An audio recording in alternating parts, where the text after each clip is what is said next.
एक तरफ जहां इसराइल और हमास के बीच जंग जारी है, वहीं बढ़ते इंसानी बहरान के बीच वसाइल कम होती जा रही हैं। जंग ने गाजा पट्टी को पूरी तरह से तबाह कर दिया है और इस बीच बिजली जैसी बुनियादी चीज भी लोगों के लिए एक चैलेंज बन गई है। गाजा के लोग बिजली के लिए लगातार सोलर पैनल्स की तरफ रुख कर रहे हैं। लोग मोबाइल फोन चार्ज करने के लिए, रात में एक छोटा बल्ब जलाने के लिए और बैटरी चार्ज करने के लिए सोलर पैनल खरीद रहे हैं। जंग की वजह से हो रही बिजली कटौती के चलते लोग अब सोलर पैनल्स पर मुनहसिर होते जा रहे हैं। हालात ये हैं कि कंप्यूटर और टेलीविजन सेट चलाना तो तकरीबन नामुमकिन हो गया है और ये सोलर पैनल्स इतने महंगे हो गए हैं कि सिर्फ पैसे वाले लोग ही इन्हें खरीद पा रहे हैं। من أول بعد 72 يوم منطقتنا سكان المنطقة بيعانوا من قلة شحن الجوالات، قلة الكهرباء.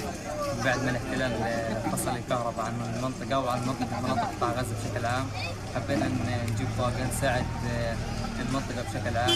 جيراننا الكل بيعاني من قلة التواصل، فيش شحن، فيش نسمع أخبار حتى اضطرينا نجيبها.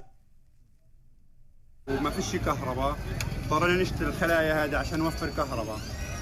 وربنا يهدي بالنا جميعا وتخلص هالحرب على خير، والامور صعبه جدا. طبعا اللي في امور الكهرباء الخلايا هذه اللي كانت ب 100 شيكل صارت ب 200. الاسعار طبعا مش طبيعيه، كلها الضعف، فيش حاجه اقل من الضعف، اذا ما كانت ضعفين وثلاثه واربعه وخمسه.